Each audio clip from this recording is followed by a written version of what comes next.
Avant de commencer l'histoire, dites-nous d'où vous regardez en laissant un commentaire ci-dessous. Si vous appréciez cette vidéo, n'oubliez pas de liker et de vous abonner. Passez une excellente journée. Profitez de l'histoire. James Carter, à 40 ans, dirigeait une chaîne de restaurants de luxe à travers le pays. Il était admiré, craint, respecté. Mais ce matin-là, alors qu'il sortait de son restaurant principal pour passer un appel téléphonique, quelque chose le fit s'arrêter. Au milieu de l'agitation de la ville, il vit une femme assise par terre, une fine couverture sur les épaules, tenant un petit enfant sur ses genoux. Ses yeux étaient baissés, mais quand elle leva la tête, le temps sembla s'arrêter. « Clara », dit-il son nom presque sans réfléchir, comme si le mot sortait directement de son cœur avant que son esprit ne puisse le rattraper. Elle cligna des yeux plusieurs fois, comme si elle ne pouvait pas croire ce qu'elle voyait. Son visage était plus mince, ses cheveux plus courts et ternes, mais c'était elle. Les mêmes yeux verts profonds, la même expression forte et douce. L'enfant sur ses genoux, une petite fille aux boucles auburnes et au regard effrayé, s'accrochait étroitement à la poitrine de sa mère. « James », murmura Clara, comme si elle partageait un secret qu'elle n'avait jamais eu l'intention de dire à voix haute. Il sentit le sol se dérober sous ses pieds. Cela faisait presque 15 ans qu'elle avait disparu. Aucune explication, aucune note, aucun au revoir. C'était comme si elle s'était volatilisée de la surface de la terre, laissant en lui une blessure qui n'avait jamais vraiment guéri. Sans réfléchir, James enleva son manteau de designer et s'agenouilla, le posant sur les épaules de Clara. « Que t'est-il arrivé » demanda-t-il, sa voix plus douce qu'il ne l'avait prévu. Clara baissa les yeux. « C'est une longue histoire. » La petite fille, effrayée, s'enfouit plus profondément dans les bras de sa mère. La scène qui se déroulait devant le restaurant haut de gamme attirait déjà l'attention. Les employés, les clients, même les passants s'arrêtaient pour voir l'homme le plus puissant de la ville agenouillé devant une femme sans abri. « Viens avec moi maintenant, » dit James, tendant la main. « Je ne peux pas. »« Si, tu peux, et tu vas le faire. Fais-moi confiance. » Avec précaution, il aida Clara à se lever. La petite fille, qui semblait avoir environ 3 ans, s'accrochait au cou de sa mère. James ne dit pas un mot de plus. Il les conduisit dans le restaurant, ignorant les regards perplexes des serveurs et du manager. Préparer un repas chaud tout de suite et apporter des vêtements propres. Son ton était ferme, et personne n'osa le questionner. Dans une salle privée réservée aux invités VIP, James ferma la porte et s'assit en face de Clara. Le silence entre eux semblait lourd, presque étouffant. « Où étais-tu tout ce temps » Elle déglutit difficilement. La petite dormait maintenant, son visage reposant sur l'épaule de sa mère. « James, je suis parti parce que je pensais que c'était la bonne chose à faire. Je ne voulais pas ruiner l'avenir que tu étais en train de bâtir. » Il fronça les sourcils. « Ça n'a aucun sens. Une larme glissa de son œil. Si, ça en a quand tu découvres que tu es enceinte à 18 ans sans soutien, sans argent, et que le seul homme que tu aimes est sur le point d'obtenir une bourse pour l'une des meilleures universités du pays. » James sait tout. Son cœur sauta d'une manière étrange, confuse. « Tu étais enceinte ?» Elle hocha la tête, les yeux pleins de larmes. « J'ai eu un bébé, Liam, mais je ne pouvais pas l'élever. J'étais seule avec rien. Je l'ai donné en adoption. » Ces mots frappèrent comme un coup de poing à l'estomac. James s'appuya contre le dossier de sa chaise, essayant de digérer ce qu'elle venait de dire. Clara l'observa, anxieuse. Elle ne s'attendait pas au pardon, pas même à la compréhension. Elle voulait juste qu'il connaisse la vérité. « J'ai vécu avec cette culpabilité tous les jours. Elle n'est jamais partie, » dit-elle doucement. James prit une profonde inspiration.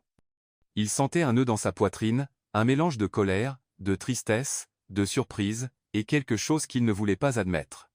Du soulagement d'enfin connaître la vérité. « Et elle » demanda-t-il en hochant la tête vers l'enfant. « Isabelle, ma fille d'un autre mariage. Mon mari est mort dans un accident. Ce n'était pas un homme bien. Il nous a laissés endettés, et j'ai tout perdu.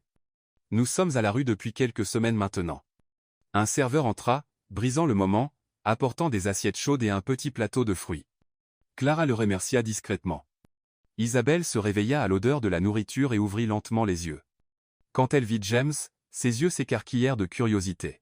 « Maman, qui c'est lui ?»« Un vieux ami de maman, ma chérie. » James sourit doucement.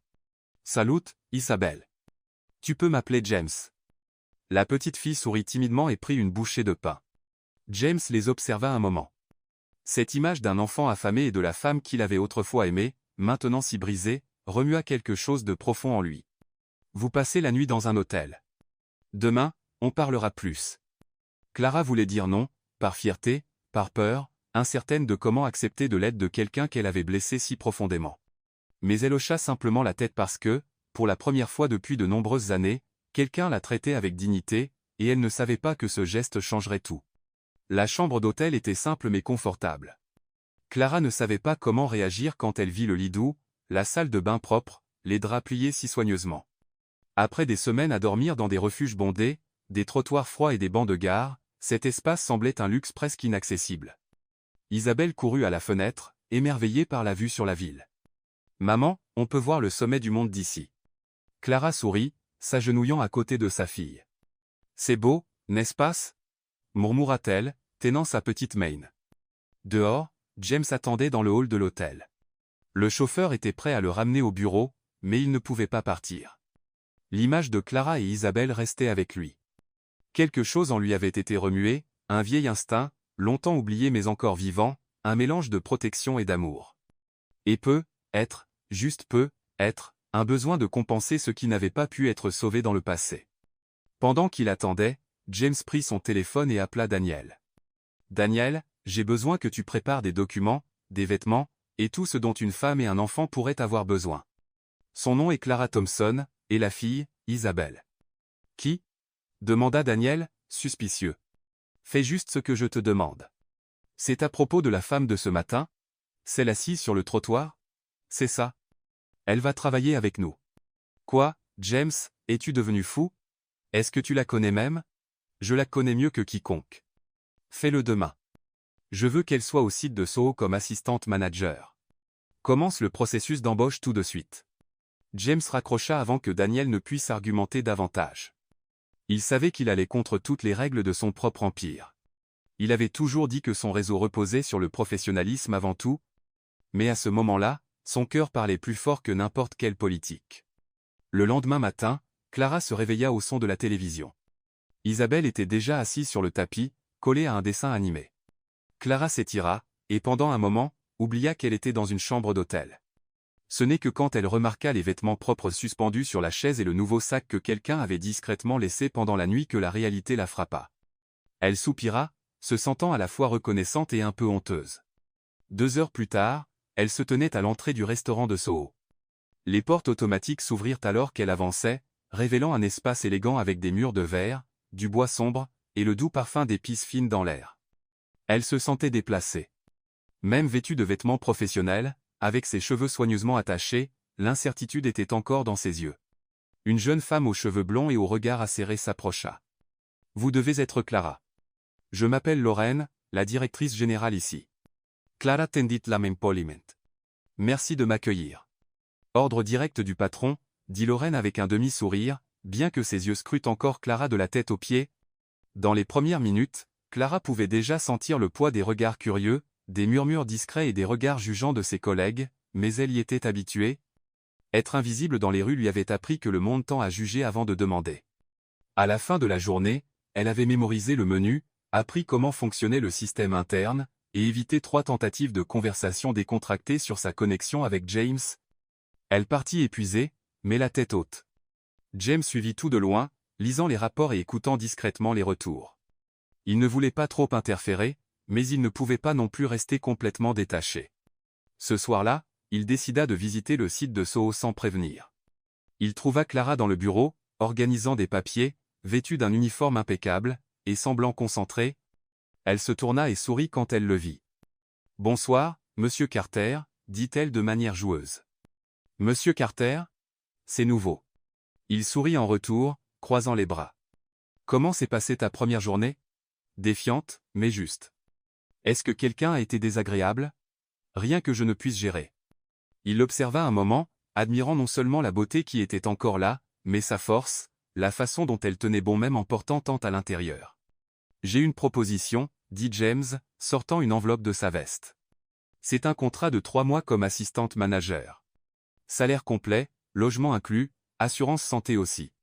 3 mois, assez longtemps pour que tu te remettes sur pied ou pour me convaincre de te garder pour toujours. » Clara tint l'enveloppe avec des mains tremblantes. « Pourquoi fais-tu ça ? Parce qu'un jour tu as cru en moi quand personne d'autre ne l'a fait, et être que maintenant c'est mon tour de te rendre ça. Elle essaya de répondre, mais quelque chose dans ses yeux la fit se taire. C'était un regard qui en disait plus que les mots ne le pourraient jamais. Mais pendant qu'ils partageaient ce moment silencieux, de l'autre côté de la ville, Daniel fixait l'écran de son ordinateur, fronçant les sourcils. Sur l'écran, il y avait une vieille photo. James et Clara, à 18 ans, allongés sur l'herbe dans un parc, riant.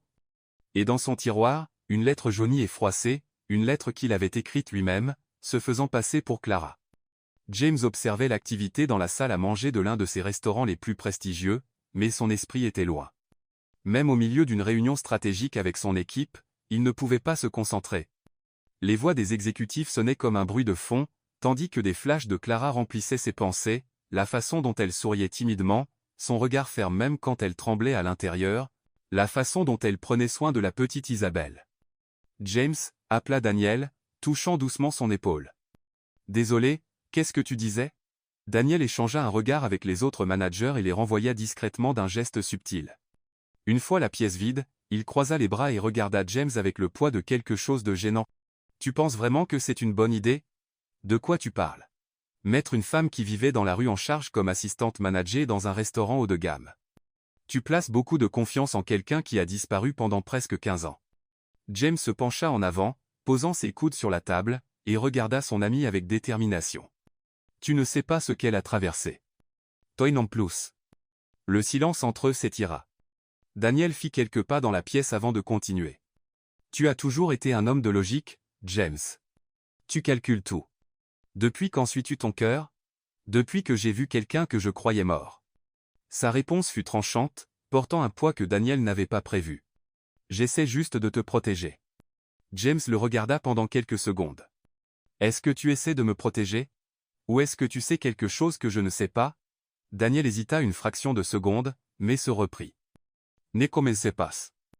Je ne commence rien, mais tu es bien trop nerveux pour quelqu'un qui essaie juste d'aider. » Oui. Au restaurant de Soho, Clara était dans la réserve, organisant les commandes hebdomadaires. Elle essayait de rester concentrée, mais les murmures dans la salle à manger et les regards de ses collègues devenaient plus lourds. La rumeur qu'elle venait directement de la rue s'était répandue comme une traînée de poudre. Lorraine, la directrice générale, entra sans frapper. « Tout va bien ici ? Oui, j'ajuste juste les commandes des fournisseurs. » Lorraine croisa les bras. « Écoute, puis-je être honnête ? » Clara hocha la tête. « Je ne sais pas qui tu étais dans la vie du patron, mais ici, tout est basé sur le mérite. Si tu rates, n'attends pas de traitement spécial. » Je ne l'attends pas, et je ne le veux pas. Lorraine soutint son regard un moment, puis sortit, laissant une tension lourde dans l'air. Clara soupira et serra les poings. Elle s'était promis de ne pas pleurer au travail. Plus maintenant. Ce soir-là, James apparut de manière inattendue avec un sac de jouets pour Isabelle. « Tu vas gâter cette fille », dit Clara avec un sourire alors que sa fille courait pour l'étreindre. « Quelqu'un doit lui montrer que le monde a un peu de douceur. » Isabelle grimpa sur ses genoux sans hésitation, comme si elle le connaissait depuis des années. James caressa doucement ses cheveux, sentant une étrange chaleur dans sa poitrine. « Peut-on parler seul ?» demanda-t-il. Clara le suivit sur le balcon de l'appartement temporaire, que James avait arrangé pour elle. L'air nocturne était frais, et les lumières de la ville scintillaient comme des joyaux éparpillés à l'horizon. « J'ai pensé à toi toutes ces années, » commença-t-il, baissant les yeux. « J'ai pensé à toi aussi. Chaque jour. Alors pourquoi n'as-tu pas essayé de me retrouver ? Parce que j'avais honte. J'ai ruiné ce que nous avions. Et après avoir abandonné Liam, je me sentais morte à l'intérieur. Savo brisa. Je ne pensais pas mériter une autre chance. » James s'écarquilla les yeux. Il se rappelait que Clara avait dit qu'elle était enceinte quand elle était partie, mais il n'avait rien demandé à l'époque. Maintenant, la question le frappa comme une vague. Il resta silencieux pendant quelques secondes, comme s'il essayait de donner un sens aux mots. Puis il demanda, la voix tremblante, « Attends, Liam est mon fils aussi ?» Clara détourna le regard. Son cœur battait la chamade, ses lèvres sèches. Pendant un moment, elle pensa à mentir, mais elle ne pouvait pas. Plus maintenant. « Oui, Liam est ton fils, James. » Le monde sembla ralentir autour de lui. Il fit un pas en arrière, comme s'il avait besoin de respirer. Le nom, la vérité, la réalisation, tout s'effondra d'un coup. Un fils qu'il avait, un fils qui existait et qu'il n'avait jamais rencontré. Clara continua, sa voix lourde d'émotion.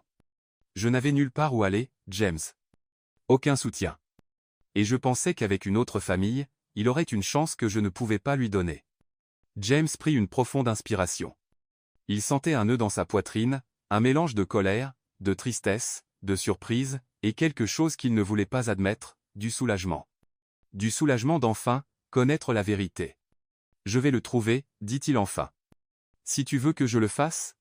Clara hocha lentement la tête, déchirée entre la peur et l'espoir. C'était un vieux rêve enterré sous des couches de culpabilité. Tu penses qu'il voudra nous voir? Il n'y a qu'une façon de le savoir. Crancy. Pendant ce temps, Daniel marchait sur le parking arrière du restaurant de Soho, téléphone à l'oreille. Je veux tout savoir sur cette femme, son passé, ses dossiers, tout ce que je peux utiliser. La voix à l'autre bout répondit rapidement. Je peux déterrer de vieux fichiers, mais ça va te coûter. L'argent n'est pas un problème. J'ai juste besoin d'une raison pour l'écarter. Daniel raccrocha et regarda son reflet dans la vitre de la voiture. Aussi ne voulait-il pas le dire à voix haute. Il y avait un feu de colère qui brûlait en lui. Il avait aimé Clara depuis ses 18 ans. C'est pourquoi il avait forgé la lettre. C'est pourquoi il avait saboté leur chance. Et maintenant, la voir de retour et occuper une place dans le cœur de James, une place qu'il n'avait jamais eue, était insupportable. Mais il avait encore quelques cartes à jouer. Et cette fois, il les jouerait toutes. Cette nuit-là, James dormit à peine. La nouvelle qu'il avait un fils de 9 ans résonnait dans son esprit comme une cloche qui ne s'arrêtait pas. Chaque fois qu'il pensait au nom Liam, son cœur se serrait, un mélange de culpabilité et d'urgence qu'il n'avait jamais ressenti auparavant. Tôt le matin, avant même que le soleil ne se lève, il était déjà au bureau. Il s'assit devant son ordinateur, ouvrit son email, et tapa une ligne. J'ai besoin des meilleurs enquêteurs pour trouver un enfant donné en adoption à New York il y a 9 ans. Nom de la mère. Clara Thompson. Et il l'envoya à son avocat personnel. Pendant ce temps, Clara se préparait pour une autre journée au restaurant de Soho. Malgré les cernes sous ses yeux, elle tenait la tête haute. Isabelle dormait encore dans la pièce voisine, serrant fort le nouveau lapin en peluche que James lui avait donné. Sur le chemin du restaurant, Clara sentait le poids dans sa poitrine. Dire la vérité à James avait été un soulagement, mais cela avait aussi laissé une blessure grande ouverte. Maintenant qu'il savait pour Liam, tout pouvait changer. Et s'il la jugeait? Et s'il voulait lui prendre le garçon? Même s'il ne l'avait plus, elle se souvenait encore du jour où elle avait signé les papiers d'adoption, sa vision floue et ses mains tremblantes. Elle n'avait jamais oublié l'odeur de l'oreiller de l'hôpital, la chaleur de son petit corps dans ses bras, ou la douleur de le laisser derrière, sachant qu'elle n'aurait plus jamais une chance de le voir. Maintenant, il y avait une chance, et elle n'était pas sûre d'être prête. De l'autre côté de la ville, Daniel était assis dans un café tranquille avec un homme qui semblait ordinaire mais avait des yeux acérés. « Son nom est Liam Thompson ?» demanda l'homme, tapant sur son ordinateur portable. « Juste Liam, le fils de Clara.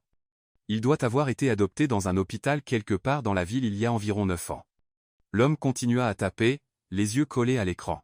« Je peux découvrir où il est, mais tu dois me dire exactement pourquoi tu t'en soucies autant. » « Parce que si quelqu'un le découvre, je veux juste protéger mon meilleur ami, » dit Daniel sans hésitation. L'homme le regarda un moment, puis hocha la tête. « Ça va me coûter pour entrer dans le système d'adoption, mais donne-moi 2 jours, et j'aurai une réponse pour toi. » Daniel sortit du café avec un léger sourire sur le visage. C'était ça. S'il trouvait le garçon avant James, il contrôlerait la situation. Et avec le contrôle, il pourrait façonner l'avenir. Cet après-midi-là, James apparut au restaurant de Soho. Sans avertissement. Il entra simplement et chercha Clara. Elle était en cuisine, supervisant une livraison. « J'ai besoin de te parler, » dit-il, calme et sérieux. Clara le suivit dans l'une des salles de bureau. Son cœur battait la chamade. Elle savait que ce moment viendrait. « J'ai engagé une équipe pour essayer de localiser Liam », commença-t-il. « Ils enquêtent déjà sur les adoptions de cette époque. » Clara hocha la tête, déglutissant difficilement. « Et s'il le trouve, le choix de le contacter sera le tien, » dit James doucement. « Mais j'aimerais le rencontrer s'il est ouvert à ça. » Des larmes montèrent à ses yeux. Cette réponse était plus qu'elle n'avait espéré, plus qu'elle ne sentait mériter. « Merci de ne pas me haïr, Clara. Je ne te hais pas. Je ne sais juste pas comment traiter tout ça encore. » Elle hocha la tête, comprenant. « Et pour Isabelle ?» James sourit pour la première fois ce jour-là. « Elle m'a déjà conquis. Sans doute là, dessus. » Clara rit. Soulagée. Mais ce soulagement ne durait pas longtemps. À la fin de son service, Lorraine, la manager du restaurant, l'a pris à part. « J'ai entendu que James est passé à nouveau, » dit-elle, essayant de sembler décontractée. « Il est juste venu parler de choses personnelles. » D'accord. Et j'ai aussi vu le nouveau contrat dans le système. Logement, avantage complet, salaire au-dessus de la moyenne. Pas mal pour quelqu'un qui dormait dans la rue il y a une semaine. Clara se mordit la langue. Elle n'allait pas répondre. Passe ici. J'espère juste que tu sais ce que tu fais. Ajouta Lorraine avec un faux sourire. Clara s'éloigna. Elle était fatiguée de devoir prouver sa valeur. Mais ce qu'elle ne savait pas encore, c'est que quelqu'un bien plus dangereux que Lorraine avait l'œil sur elle et avait des plans. Le lendemain matin, James reçut un email de l'équipe d'enquête avec le sujet « Développement important sur Liam ». Il l'ouvrit immédiatement. Nous avons trouvé des dossiers d'adoption correspondants. Un garçon nommé Liam a été adopté par une famille vivant dans le Connecticut. Les détails correspondent à la date de naissance fournie par Clara. Nous contactons la famille pour explorer la possibilité d'une visite. James se fit un moment. C'était réel. Son fils était là dehors, pas trop loin. 9 ans de séparation réduits à quelques lignes de texte. Un pas. Il prit le téléphone et appela Clara. On doit parler maintenant. Son. Daniel, pendant ce temps, recevait les mêmes informations par une autre source. Ils ont trouvé le garçon, dit l'informateur. Qui est la famille? Un couple, Greg et Susan Hayes. Il est enseignant. Elle travaille dans un centre communautaire. Pas d'enfant biologique. On dirait que le garçon est bien pris en charge. Daniel raccrocha et fixa la rue devant lui. Donc, c'était vrai. L'enfant existait, et James était à un pas de le récupérer. Il devrait bouger plus vite que jamais, et être plus impitoyable qu'il ne l'avait jamais été. La respiration semblait difficile. Clara serrait le téléphone fort, assise au bord du lit tandis qu'Isabelle dormait dans la pièce voisine. La voix de James résonnait encore sur la ligne. Ils ont trouvé Liam. Elle ne put pas répondre tout de suite. Le nom de son fils la frappa avec tout le poids des années où elle avait essayé de l'enterrer profondément dans son cœur. « Tu es sûr ?» Sa voix sortit tremblante, à peine un murmure. « Oui. » L'équipe a vérifié les dossiers. Le nom de la famille est Hayes. Ils vivent dans le Connecticut, et il semble que Liam se porte bien. Clara ferma les yeux. Une vague aiguë de soulagement traversa sa poitrine, mêlée à de la peur. Savoir qu'il était en sécurité était tout ce qu'elle avait voulu. Mais maintenant quoi? Que pouvait-elle bien dire à un garçon de 9 ans qu'elle avait laissé derrière elle par désespoir? Je ne sais pas si je peux faire ça, James. Et s'il me hait? Et s'il me regarde et demande pourquoi je suis parti? S'il demande, tu lui diras la vérité. Et s'il te hait, tu l'accepteras. Mais ce que tu ne peux plus faire, c'est fuir. Le silence qui suivit fut lourd. Mais au fond, il y avait autre chose. Une promesse. Ils affronteraient ça ensemble. 2 semaines plus tard, par un après-midi ensoleillé, James et Clara se tenaient devant une maison modeste avec un jardin bien entretenu. Isabelle était sur la banquette arrière, feuilletant un livre coloré, tandis que les 2 adultes échangeaient des regards silencieux. « Tu es prête ?» demanda-t-il. « Non, mais j'y vais quand même. » Susan Hayes les accueillit à la porte avec un sourire aimable. Ses yeux contenaient un mélange de curiosité et de sollicitude, comme quelqu'un qui comprenait le poids du moment. « Entrez, s'il vous plaît. Liam est dans le jardin avec mon mari. Nous lui avons dit que vous étiez des visiteurs spéciaux. » Clara déglutit difficilement. James prit doucement sa main. Greg Hayes, un homme au discours doux avec un sourire chaleureux, apparut avec Liam à ses côtés. Le garçon avait des yeux brillants, des cheveux noirs ondulés, et un sourire curieux. Quand il regarda Clara, il n'y avait pas de reconnaissance, juste un regard pensif, observateur, comme un enfant essayant de comprendre le monde. « Salut, Liam, » dit James, s'accroupissant à son niveau. « Je m'appelle James, et voici Clara. »« Vous êtes des amis de maman et papa ?» demanda-t-il, regardant Susan et Greg. « En quelque sorte, » dit Clara, sa voix instable. « On peut parler un peu avec toi ?» Liam hocha la tête. Ils allèrent à une petite table dans le jardin où du jus et des cookies étaient déjà posés. Les mains de Clara tremblaient, mais le garçon était doux, curieux, innocent. « Tu aimes dessiner ?» demanda-t-elle, pointant les gribouillis sur le papier sur la table. « Beaucoup.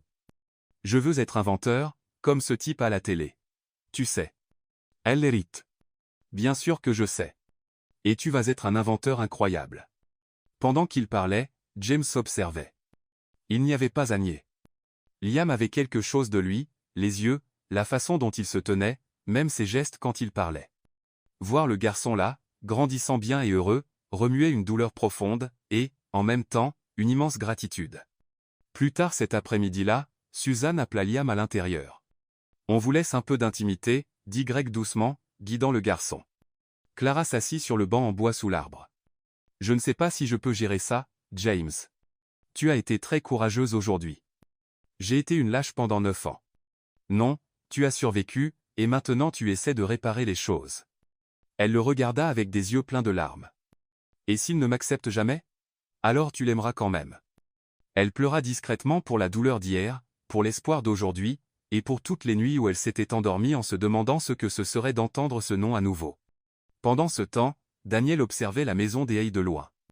Assis dans une voiture de location aux vitres teintées, il vit James partir avec Clara et Isabelle. Il prit quelques photos avec son téléphone.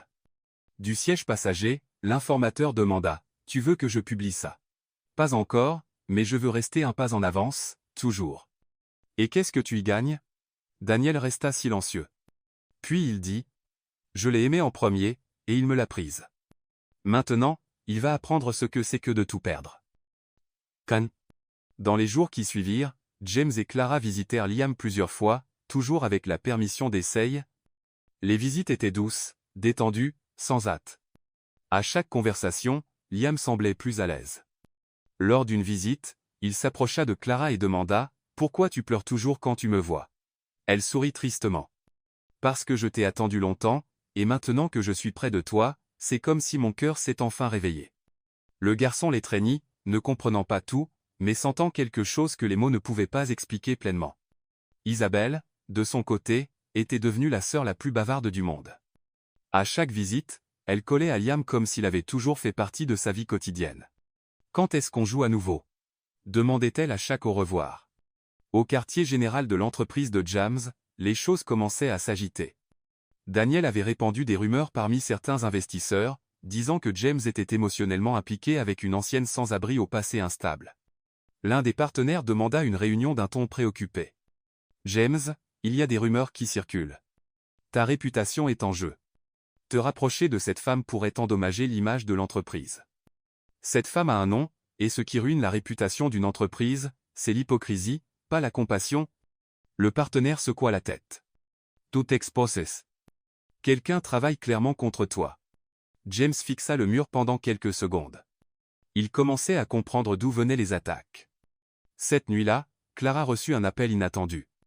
La voix à l'autre bout était froide et familière. « Confortable maintenant, à vivre comme une princesse pendant que les gens que tu as détruits sont laissés pour compte. » Elle l'a reconnu instantanément. « Daniel, je t'ai dit que James était comme un frère pour moi. Tu ne l'as jamais mérité. Qu'est-ce que tu veux? Je ne fais que commencer. » Clara raccrocha, son cœur battant. Juste à ce moment, James franchit la porte. « Clara, qu'est-ce qui s'est passé ?» Elle hésita, puis dit « C'était Daniel. Il a appelé, dit qu'il va te détruire, et que ce n'est que le début. » James serra la mâchoire. « Ça suffit? Non. » Le lendemain, James convoqua une réunion urgente avec Daniel. « Je sais ce que tu fais. Tu répands des rumeurs, engages des enquêteurs privés, et maintenant tu essaies de monter mes partenaires contre moi. » Daniel ne le nia pas. « Je t'ai prévenu. Cette femme va te traîner vers le bas. Regarde ce que tu fais, jeter tout aux orties pour quelqu'un qui a ruiné ta vie une fois. » James avança, les yeux fixés sur lui. « Tu sais ce qui a ruiné ma vie? Une lettre forgée de ton écriture disant qu'elle me haïssait. C'était toi, Daniel. Daniel Pollitt. Tu n'avais pas le droit de me la prendre. Et toi, tu n'as plus le droit d'être à mes côtés. Tu es viré de l'entreprise à partir d'aujourd'hui. » Daniel essaya de protester, mais James s'était déjà tourné. Un pas en avant, une décision prise, et pour la première fois, la loyauté aveugle était brisée. La salle de réunion était silencieuse. Daniel resta immobile, fixant James comme s'il attendait qu'il change d'avis, comme si toutes les années de loyauté prétendue pouvaient l'emporter sur la trahison très réelle qu'il venait d'avouer. « Tu ne vas pas me faire ça, » dit-il enfin, brisant le silence. « Je l'ai déjà fait, » répondit James platement. « Et si tu veux éviter un procès pour sabotage et diffamation, je te suggère de signer tes papiers de licenciement sans te battre. Daniel ricana et fit un pas plus près. Tout ça à cause d'elle? James n'hésita pas. Non, c'est à cause de toi. Les yeux de Daniel perdirent leur feu. Pendant un moment, James vit presque le garçon qui avait autrefois été son meilleur ami, le gamin bavard qui aidait à emballer les déjeuners dans la cuisine de sa grand-mère. Mais ce garçon avait disparu depuis longtemps. À sa place se tenait un homme amer, en colère pour un amour non réciproque et les choix qu'il avait faits.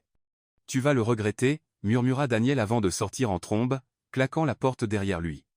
James resta silencieux quelques moments, essayant de calmer la tempête en lui.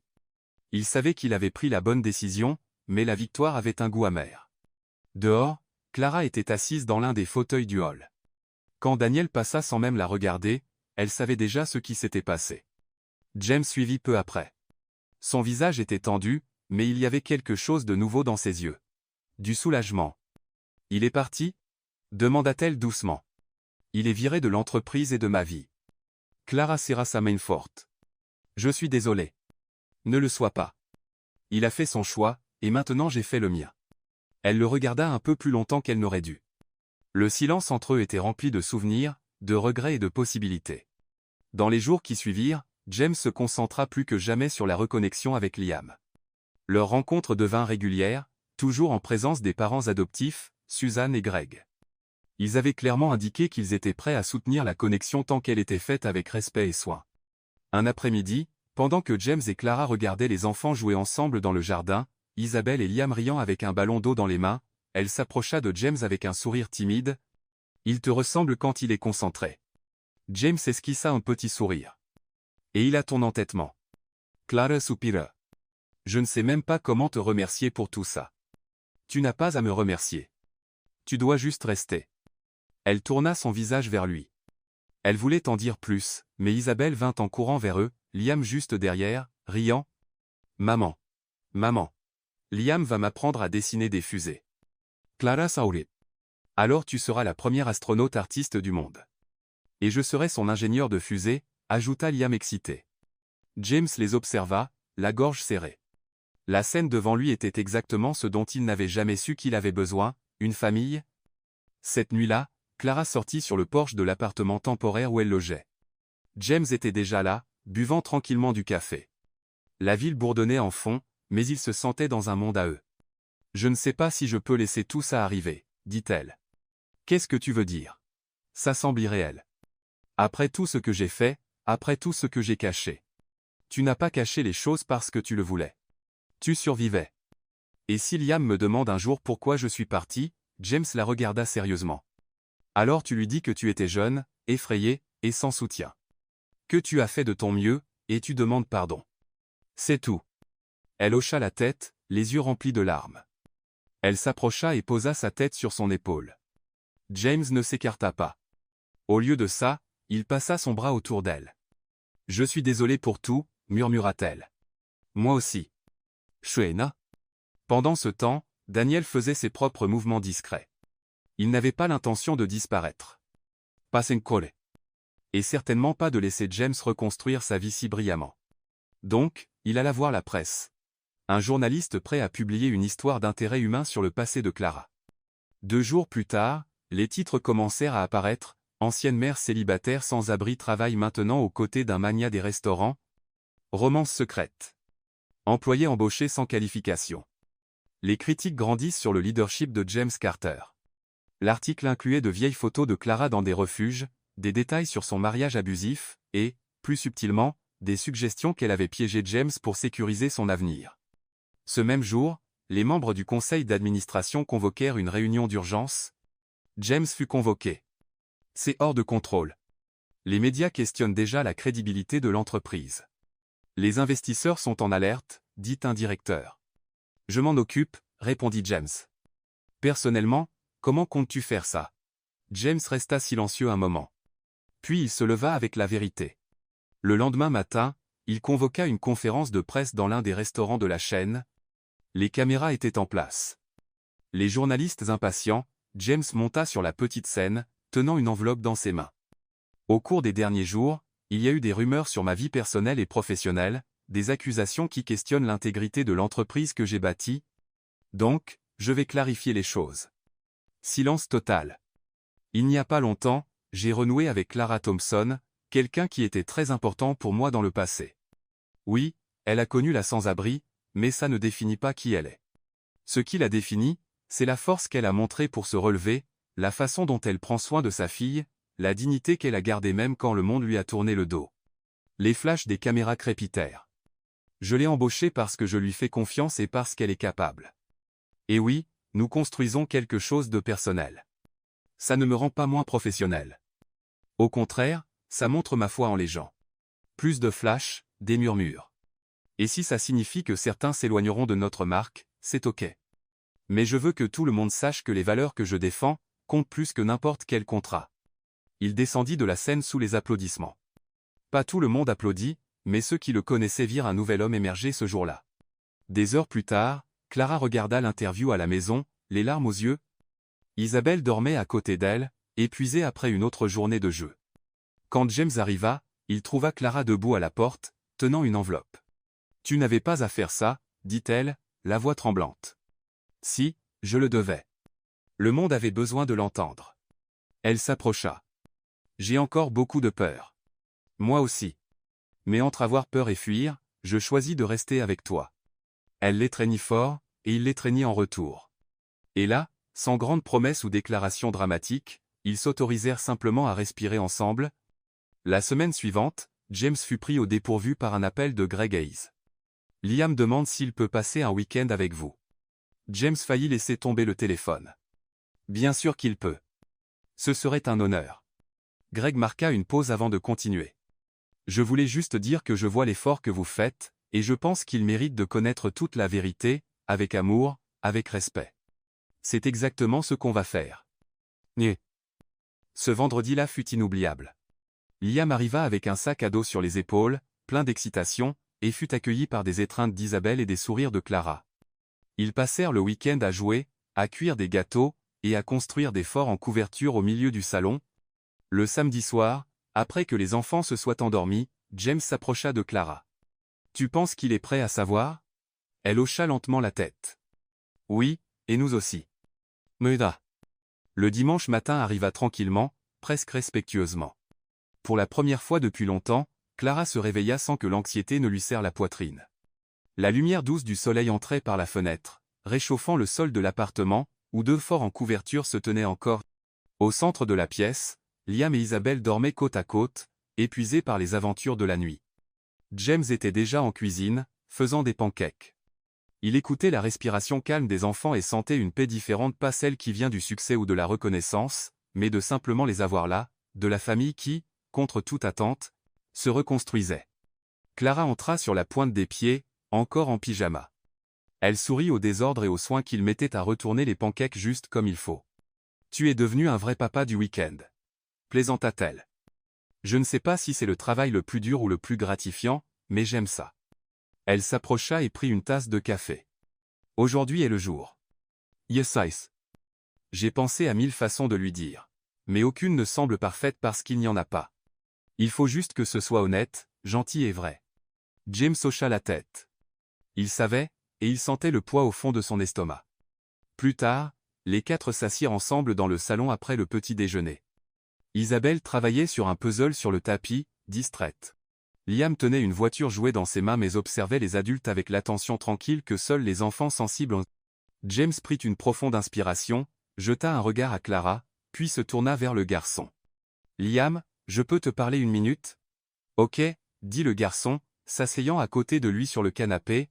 « On veut te raconter une histoire qui parle de toi, mais aussi de maman, Clara, et de moi. » Liam fronça les sourcils, curieux. « Quel genre d'histoire ?»« Une histoire sur les choix, les erreurs et l'amour aussi, » dit Clara doucement. « Et sur le fait de se retrouver. » James se pencha pour être au niveau des yeux du garçon. « Il y a longtemps, quand j'étais plus jeune, j'ai rencontré une fille nommée Clara. Nous étions très proches. Vraiment proches. Et un jour, elle a dû partir sans dire au revoir. À cette époque, elle allait avoir un bébé. » Les yeux de Liam s'écarquillèrent. « Elle était ta petite amie ? » ?»« Oui. »« Et le bébé, c'était moi ?» La question sortit directement, et pendant un moment, le temps sembla s'arrêter. Clara déglutit difficilement. « Oui, mon chéri. C'était toi. » Liam resta silencieux. Ses yeux clignèrent rapidement, comme s'il traitait chaque mot. « Pourquoi es-tu parti ?» Elle s'approcha et prit ses mains. « Parce que j'étais très jeune, j'avais peur. Je pensais que ta vie serait meilleure avec une famille qui pouvait te donner des choses que je ne pouvais pas à l'époque. Et pourquoi es-tu revenu? Parce que je n'ai jamais arrêté de t'aimer? Pas même une seconde. Je ne savais juste pas comment réparer ce que j'avais fait jusqu'à maintenant. » James s'approcha aussi. « Et je n'ai appris ton existence que récemment.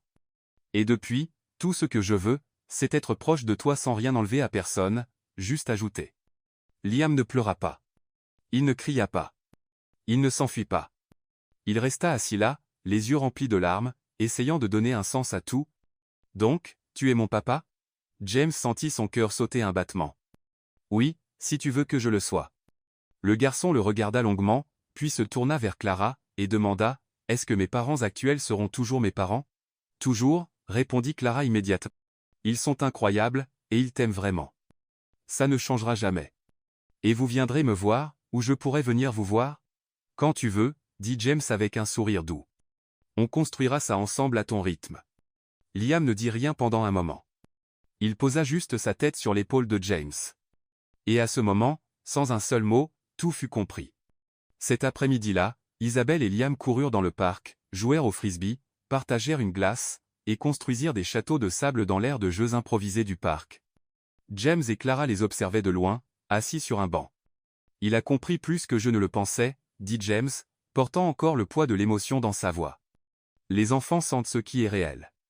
Peu importe comment tu le dis. Si ça vient du cœur, ils savent. » James la regarda.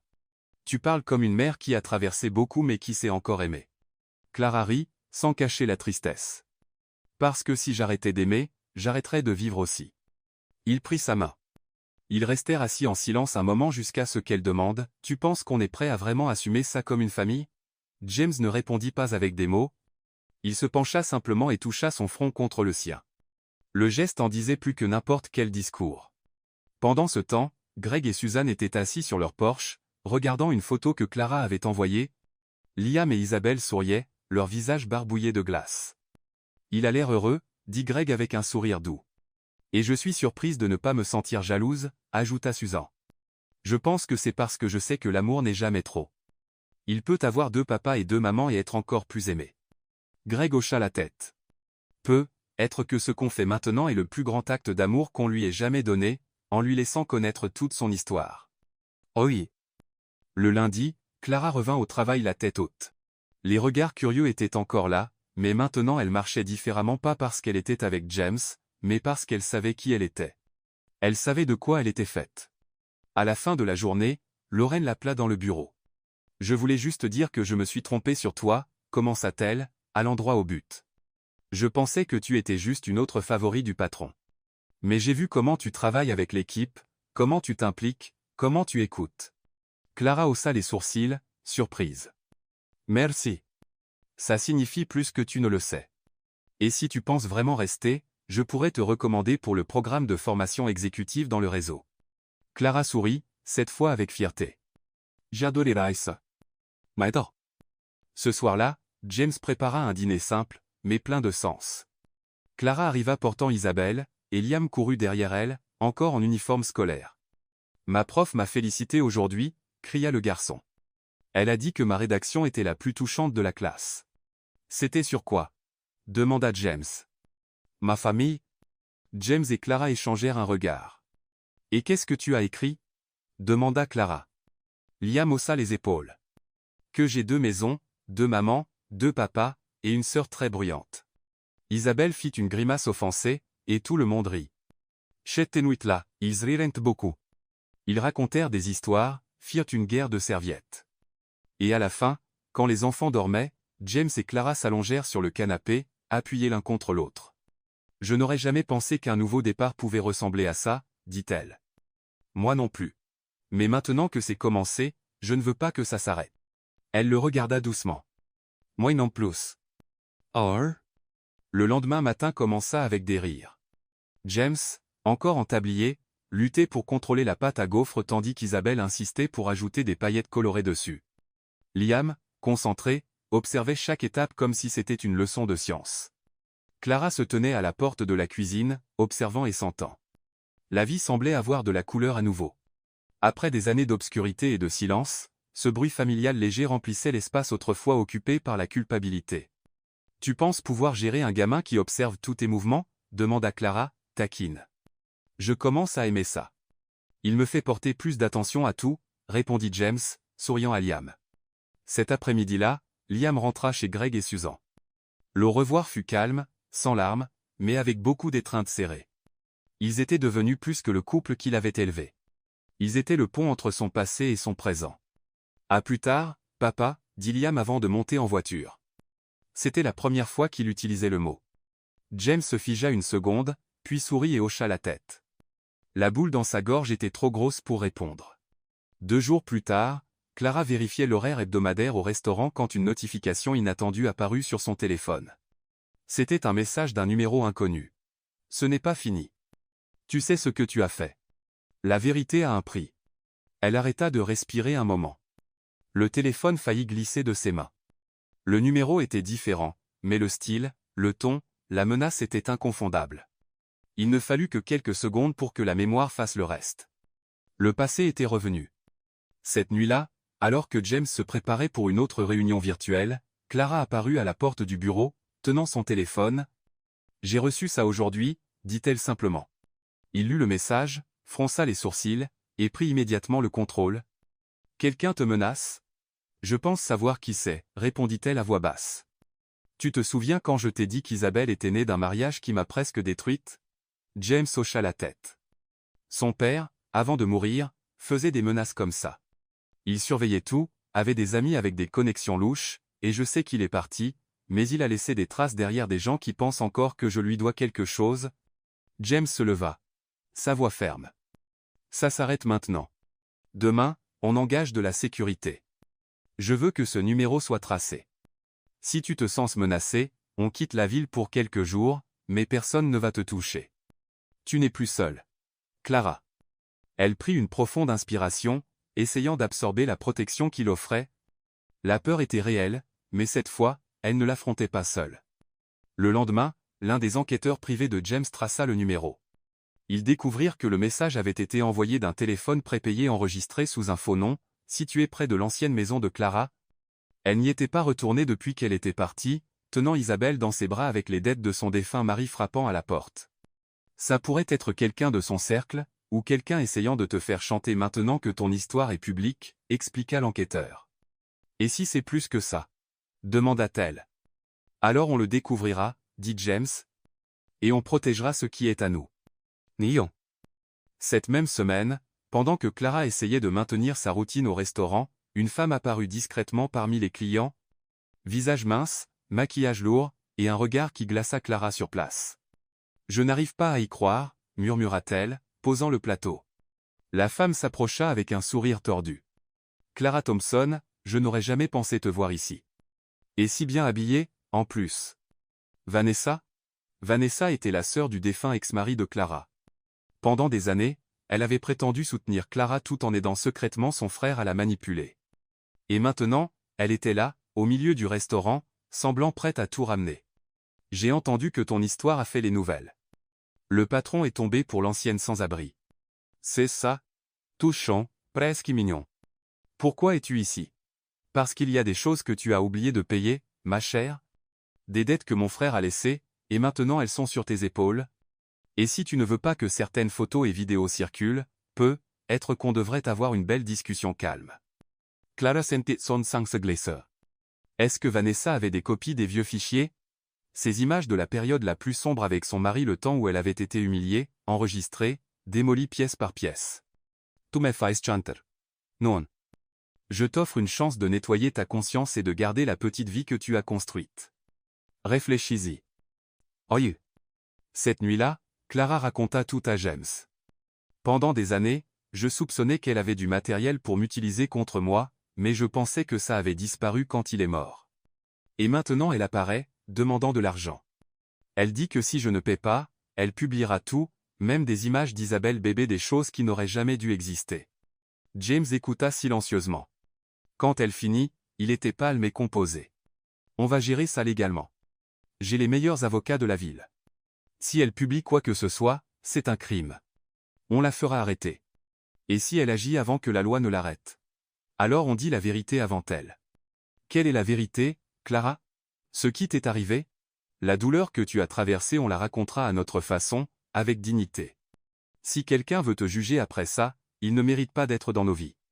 Clara le regarda, surprise par sa résolution. Tu penses vraiment que quelqu'un pourrait encore m'accepter après avoir tout su? Je l'ai fait. Et plus que ça, je t'admire. Elle ne dit pas un mot. Elle l'étreignit simplement.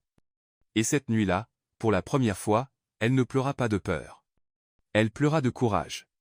3 jours plus tard, James organisa une autre conférence de presse. Cette fois, Clara se tenait à ses côtés, main dans la main. D'une voix tremblante mais ferme, elle partagea son histoire sur son passé avec son ex-mari. Elle dit qu'elle avait souffert, qu'elle était restée silencieuse, qu'elle avait été humiliée, mais qu'elle avait survécu, et maintenant elle refusait d'être réduite au silence par ceux qui se nourrissent de la douleur des autres. La presse réagit avec surprise. Quelques critiques vinrent, mais la plupart applaudirent. Les réseaux sociaux étaient remplis de messages de soutien, surtout de la part d'autres femmes, des voix qui ne s'étaient jamais senties entendues auparavant. De l'autre côté de la ville, Vanessa regarda la conférence de presse avec colère dans les yeux et des doigts tremblants, murmurant « Elle s'est exposée avant que je ne puisse frapper ». Mais le coup avait été porté, et maintenant elle était dans la ligne de mire directe de l'équipe juridique de James Carter. La semaine suivante, le restaurant de Soho battit son record de réservation. Les gens voulaient voir la vraie histoire derrière l'entreprise. Et plus que ça, ils voulaient soutenir la femme qui avait eu le courage de dire sa vérité. Pendant ce temps, Liam et Isabelle planifiaient une performance surprise pour le dîner du samedi soir. « Est-ce que ce sera comme un mariage ?» demanda Isabelle en dessinant des cœurs sur une feuille. « Ils ne sont pas encore mariés, mais on dirait un peu, » dit Liam en haussant les épaules. « Alors faisons comme un mariage fictif. »« C'est ok ?» James les entendit du couloir et sourit. « C'est plus qu'ok. » Ah. Ce soir-là, quand Clara rentra, elle trouva l'appartement décoré de ballons et de dessins scotchés au mur. Isabelle portait une robe blanche empruntée et une couronne en papier.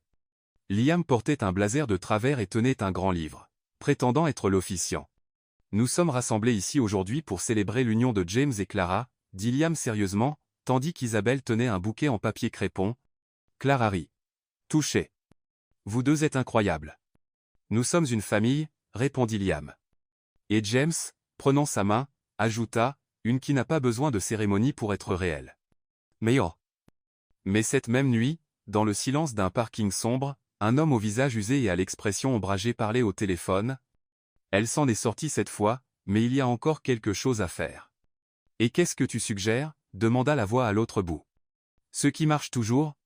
La peur. » Le son de l'appel se terminant résonna dans l'obscurité, et quelque chose dans cette nuit changea. Les lumières de la maison étaient déjà éteintes quand Clara se réveilla en sursaut. Il n'y avait aucun bruit sauf le bourdonnement faible du chauffage, mais quelque chose dans son corps semblait savoir un vieil instinct, un avertissement qu'elle reconnaissait bien, ce frisson dans le dos qui ne vient que quand le danger est proche. Elle se leva discrètement et jeta un coup d'œil par la fenêtre du salon. Rien d'anormal. Mais quand elle se tourna pour retourner dans la chambre, elle remarqua une ombre dans le couloir. « Encore. »« James » appela-t-elle doucement. La lumière s'alluma soudainement. « C'est moi » répondit-il, apparaissant avec son téléphone en main. « J'ai reçu une notification du système de sécurité. Quelqu'un a essayé d'entrer par la porte latérale. » Elle se figea. « Isabelle, Liam, ils dorment. Ils sont en sécurité. J'ai déjà appelé la sécurité. Personne n'est entré. » Mais le ton de sa voix révélait ce que les mots essayaient de cacher. La peur était revenue. Et cette fois, ce n'était pas juste du chantage ou des titres. C'était réel, physique. Le lendemain matin, James renforça la sécurité du bâtiment et plaça des gardes à l'entrée de l'école des enfants. Clara ne discuta, passe. Elle connaissait ce genre de menace. Les gens comme ça ne reculent pas. Ils changent juste de tactique. Pendant qu'elle organisait des commandes au restaurant, elle reçut un nouveau message sur son téléphone, une photo. C'était Isabelle, prise de loin sur l'aire de jeu de l'école, et en dessous, un message court, « Jolie fille, ce serait dommage s'il lui arrivait quelque chose. » Le téléphone tomba des mains de Clara avant qu'elle ne s'en rende compte. James lâcha tout quand elle l'appela, sa voix presque méconnaissable. Il surveille Isabelle. Il ne demanda pas plus de détails. Il monta simplement en voiture, furieux, ses doigts tremblants sur le volant. À l'école, il trouva Clara tenant leur fille serrée. Isabelle, effrayée, répétait qu'un homme étrange était resté longtemps dans la rue, la regardant. James s'agenouilla à côté d'elle. Ça s'arrête maintenant, pour de bon. Cette nuit-là, James convoqua une réunion avec son avocat, le chef de la sécurité, et un enquêteur privé. Je veux savoir qui fait ça, et je veux qu'il sorte de nos vies. Peu importe ce que ça coûte. Vanessa a disparu des radars depuis la conférence de presse, mais on a un nouveau nom, dit l'enquêteur. Mark Sullivan, ancien ami du défunt mari de Clara, casier judiciaire, et il a été vu près de l'école hier après-midi. Pourquoi fait-il ça? On dirait qu'il a été payé, mais il a aussi un historique d'obsession. D'après ce qu'on sait, il était proche de la famille de ton ex-mari. Clara, qui était restée silencieuse jusque-là, murmura, « Mark, il m'a menacé avant quand j'ai essayé de quitter le mariage. » James serra sa main fort. « On va vous protéger, tous. Et s'il essaie de prendre Isabelle? Il ne s'approchera plus d'elle. » Mais même en disant ça, James savait qu'ils avaient besoin de plus. Ils devaient arrêter cet homme avant qu'il ne franchisse une ligne irréversible. Au cours des jours suivants, les enfants furent gardés à la maison, surveillés par la sécurité. Clara prit un congé du travail, mais l'atmosphère à la maison était tendue. Liam, perceptif comme toujours, remarqua les regards anxieux et les murmures étouffés. « Vous avez peur ?» demanda-t-il un soir après qu'Isabelle soit allée au lit. James s'assit à côté de lui. « On est juste prudent, c'est tout. »« On est en danger ?» James hésita, puis dit, « Il y a quelqu'un de mauvais qui essaie d'effrayer ta maman, mais elle n'est pas seule, et toi non plus. » Liam le regarda un moment et dit, « Donc, je peux rester plus près d'Isabelle, juste pour être sûr ?» James sourit, la gorge serrée d'émotion. « Bien sûr que tu peux, mon fils. » Ça est. C'était par un mardi nuageux que le chaos vint frapper, littéralement. L'interphone sonna. Un livreur dit qu'il y avait un paquet en bas. James n'avait rien commandé mais décida d'aller vérifier. Par prudence, il demanda à Clara de rester dans la chambre avec les enfants. Quelques minutes plus tard, un garde de sécurité monta les escaliers en courant. « Monsieur Carter, vous devez voir ça tout de suite. » À la réception, il y avait un paquet brun scellé. Pas de nom, pas d'expéditeur. À l'intérieur, une seule chose, une tablette. Quand ils l'allumèrent, la vidéo démarra automatiquement. C'était une compilation de footage de vieilles vidéos de Clara dans des situations vulnérables, humiliée, pleurant. Certaines montraient Isabelle bébé, assise dans le coin d'une pièce en désordre. Et à la fin, un message apparut, soit tu disparais, soit ça va à la presse dans 48 heures. James ferma la tablette avec force, la mâchoire serrée. Ce n'est pas cesse. Ce même jour, il apporta la vidéo à la police. L'avocat déposa une ordonnance d'éloignement urgente contre Mark et Vanessa. Pourtant, on avait l'impression qu'ils étaient toujours un pas en retard. Il pourrait publier ça à tout moment. Avertit l'avocat. Et s'il le fait, demanda Clara, est-ce qu'on survivra? James la regarda, sérieux. On a survécu à pire. Pendant que les avocats passaient à l'action, Liam et Isabelle étaient assis sur le tapis du salon, faisant un post-it avec des crayons de couleur. Ils écrivaient des choses comme « Maman est forte » et « Papa est un héros ». Ils ajoutaient des cœurs et des étoiles, comme si le monde pouvait être réparé avec de la colle pailletée. Clara observait de loin et pleura alors, mais c'était un pleur différent, pas de peur, mais de fierté et d'amour. La nuit suivante, l'avocat appela. On a trouvé Mark. Il se cachait dans une petite auberge en dehors de la ville. Il a déjà été arrêté. La police a confisqué ses appareils électroniques, et il y a assez de preuves pour l'accuser de menaces, d'extorsion, et de possession illégale de matériel privé. Clara s'effondra sur le canapé, choquée. Ça veut dire que c'est fini? Ça veut dire qu'il fera face aux conséquences, et maintenant vous pouvez respirer. James s'approcha et l'étreignit fort. Pour la première fois depuis des jours, elle s'autorisa à respirer profondément. Ce vendredi-là, les choses revinrent à la normale. Isabelle retourna à l'école. Liam passa le week-end avec eux, et Clara revint au restaurant. Laurel l'accueillit avec un sourire chaleureux. « On dit que tu viens de gagner une bataille. Bienvenue, guerrière. » Cette nuit-là, James emmena Clara dîner, juste 2 pas de sécurité, pas de téléphone, pas de peur. « Tu es belle, dit-il quand il la vit.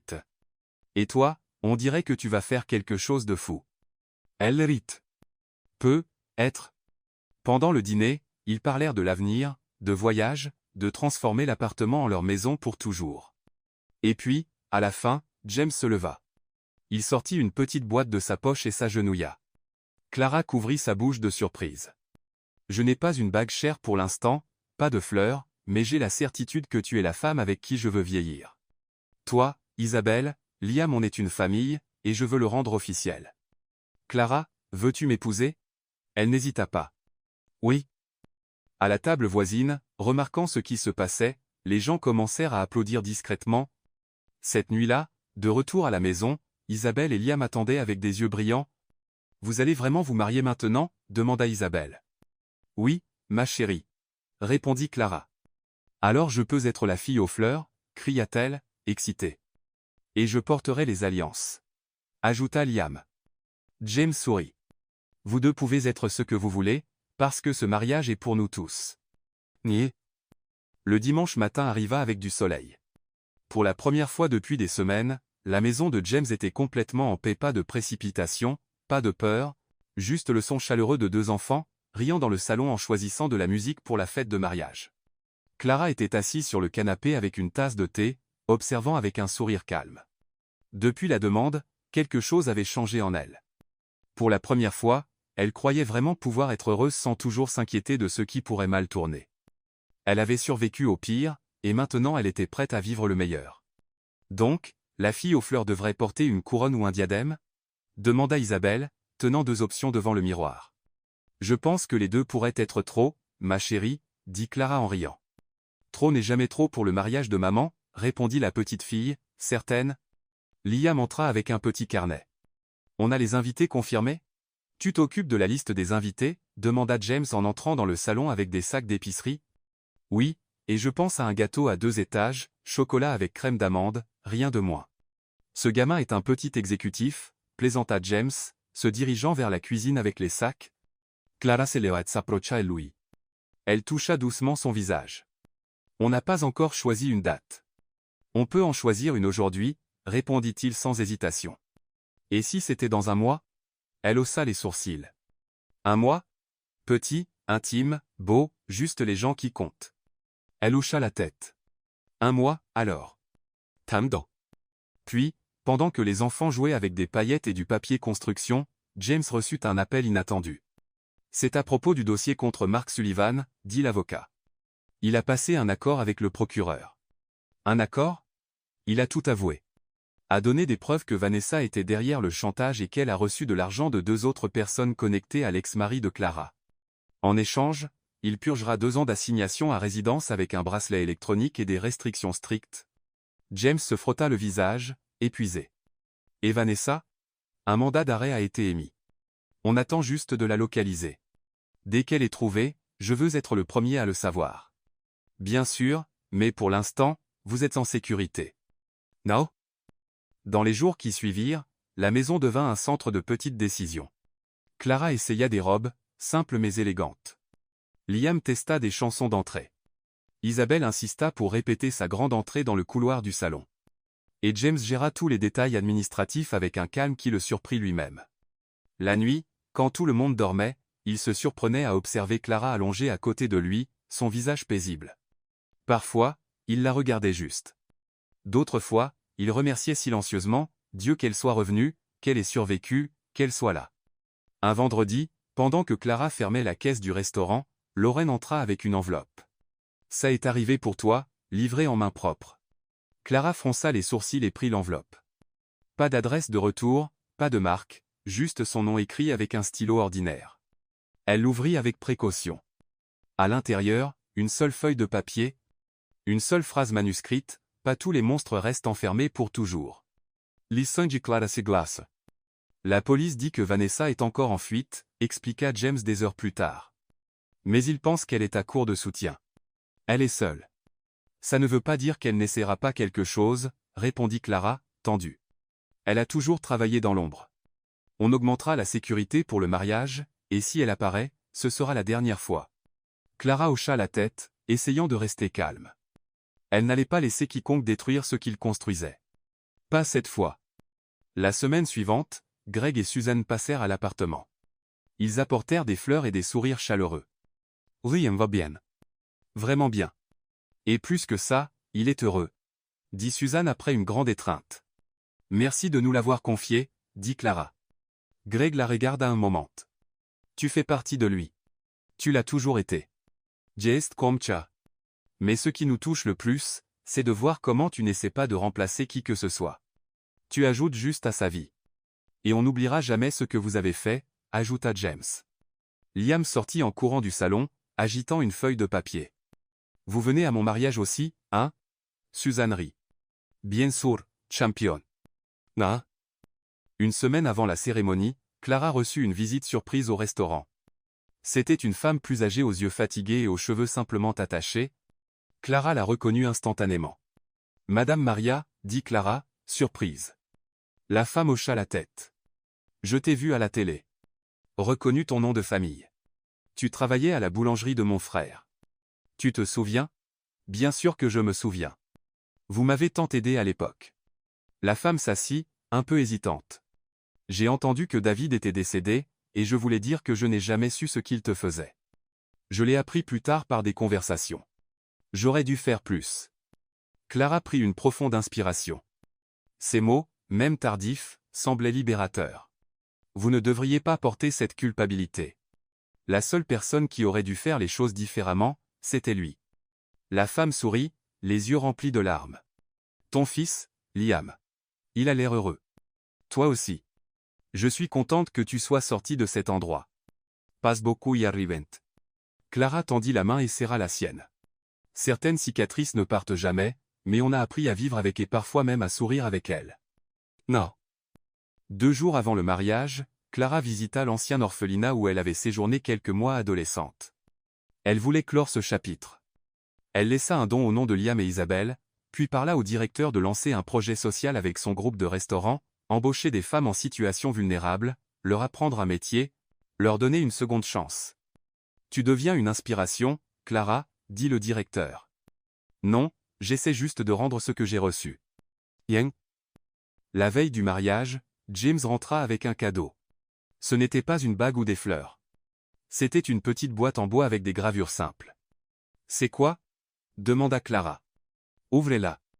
À l'intérieur, une lettre écrite par lui.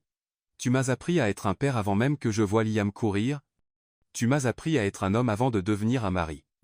Et tu m'as appris que les choses les plus précieuses de la vie ne s'achètent pas, ne se planifient pas. Elles arrivent quand on s'y attend le moins, comme toi. Elle lut en silence, pleura, et l'étreignit pour ce qui sembla une éternité. Cette nuit-là, aucun d'eux ne dormit. Ils parlèrent du passé, de ce qu'ils avaient perdu, de ce qu'ils avaient trouvé, de ce qui vient après. Promets-moi que même après qu'on soit mariés, tu dormiras encore en me tenant comme ça, murmura-t-elle, les yeux déjà lourds de sommeil.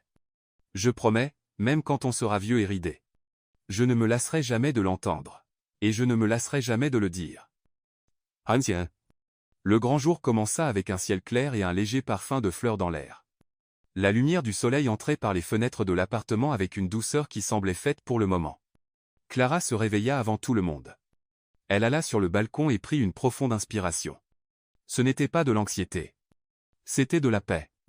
Dans le salon, les chaises avaient été arrangées avec soin. Le mariage se tiendrait là, dans l'endroit où tout avait recommencé.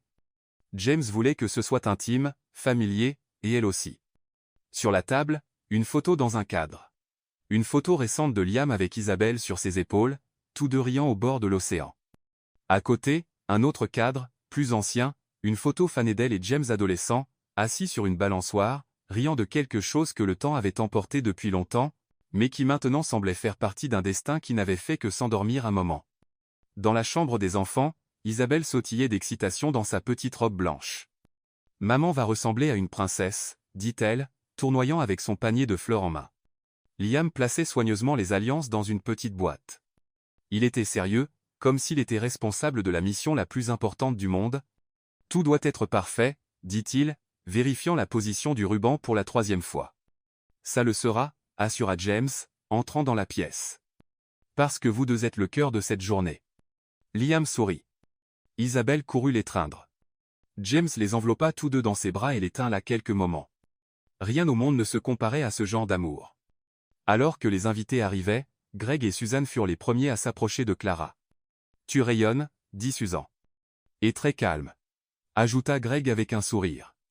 Je me sens prête pour la première fois, sans peur de l'avenir. C'est le vrai amour, dit Susan. Dehors, Lorraine finissait les derniers détails avec le personnel. Le restaurant avait fourni une partie de l'équipe pour s'assurer que tout se passe bien. Si quelqu'un dit que j'ai pleuré pendant le discours des enfants, je le nierai, dit-elle, essuyant le coin de ses yeux.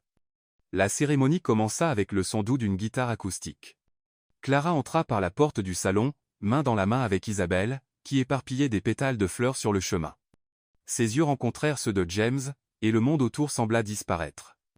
Il était là, debout, ému, sa chemise blanche légèrement froissée par les nerfs, un sourire discret, un cœur plein.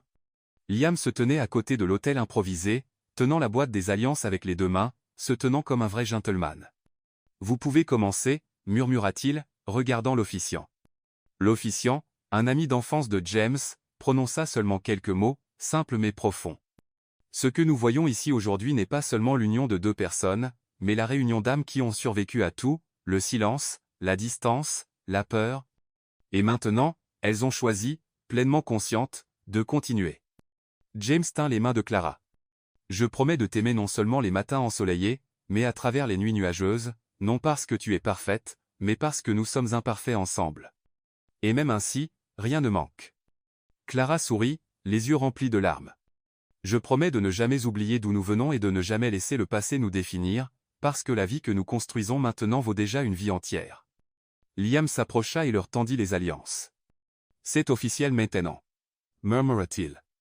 Ils échangèrent les alliances, et quand l'officiant déclara le « oui » accepté, les enfants coururent vers eux, les étreignant d'un coup. Les invités applaudirent, certains pleurèrent, d'autres sourirent simplement avec les yeux. C'était une petite cérémonie, mais elle avait tout ce qui comptait vraiment. Pendant la réception, tenue sur le toit de l'immeuble, James prit Greg à part. « Je voulais te demander quelque chose. Je me demandais si ce serait OK pour moi de commencer à appeler Liam mon fils pas juste à la maison, partout. » Greg le regarda, silencieux une seconde, puis hocha la tête. « Il l'est déjà. Tu avais juste besoin de l'accepter. » Plus tard, Clara dansa avec Isabelle dans les bras tandis que Liam tirait Suzanne sur la piste de danse. James observa un moment, puis s'approcha et fit tourner doucement Clara, faisant rire Isabelle dans l'air. « Ça ressemble à un rêve, » dit-il. « C'est réel, et ce n'est que le début. Tu es sûr que tu ne veux pas une lune de miel aux Maldives ? Ma lune de miel est ici, dit-elle, avec eux, avec toi. Et un voyage avec les enfants pendant les prochaines vacances scolaires ? Approuvé. » Ils rirent ensemble et dansèrent jusqu'à ce que la musique s'arrête. Dans les jours qui suivirent, leur routine revint avec une nouvelle énergie. Le restaurant lança un nouveau programme social pour soutenir les femmes en situation vulnérable, dirigé par Clara. Le premier groupe commença avec 10 étudiantes, la plupart mères célibataires, certaines encore dans des refuges. « On ne donne pas la charité, » disait Clara pendant les réunions, « on donne des opportunités. » Son histoire avait été présentée dans un magazine connu. Et contrairement à ce qu'elle craignait, la réponse fut écrasante, invitation à parler, offre de partenariat, don. Mais elle refusa la plupart. « Je veux grandir lentement, durablement, avec un but. » Mai. Un mois après le mariage, Vanessa fut trouvée, arrêtée dans un autre État utilisant de faux documents. Elle fut extradée et ferait face à toutes les accusations sous libération surveillée jusqu'au procès. Clara reçut la nouvelle calmement. Elle était en paix. Rien ne la menaçait plus. Un après-midi d'automne, Liam rentra de l'école avec une enveloppe en main. « Maman, tu peux lire ça ?» Clara l'ouvrit et sourit. C'était une note de sa prof. Liam a parlé de sa famille avec tant de fierté que tout le monde voulait dessiner sa propre famille aussi. Il nous a dit qu'il a 2 maisons, mais un cœur qui les contient toutes. Félicitations. L'amour que vous avez pour lui est facile à voir. Elle regarda James, profondément ému. Je pense qu'on fait ça bien. On fait de notre mieux, et c'est tout. Prang Bai. Plus tard ce soir-là, avec les enfants profondément endormis, ils s'assirent côte à côte sur le canapé. Dehors, la ville scintillait avec les lumières des bâtiments et le son distant de la vie qui avance. « Tu as encore peur ?» demanda-t-il. Elle marqua une pause. « Oui, mais pas de l'avenir. J'ai peur d'oublier à quel point c'était dur d'arriver ici et d'arrêter d'apprécier tout ça comme il le mérite. » James la serra plus près. « Alors promettons quelque chose. » « Quoi ? Que nous nous souviendrons toujours, pour ne jamais perdre ce qui nous a amenés ici. » Elle hocha la tête. Promise. Et cette nuit-là, ils s'endormirent dans les bras l'un de l'autre, comme tant d'autres nuits. Mais cette fois, avec la certitude qu'ils n'avaient plus besoin de courir ou de se cacher ou de craindre la douleur, parce que l'amour qu'ils avaient construit était assez fort pour endurer n'importe quoi et assez doux, pour que tout en vaille la peine.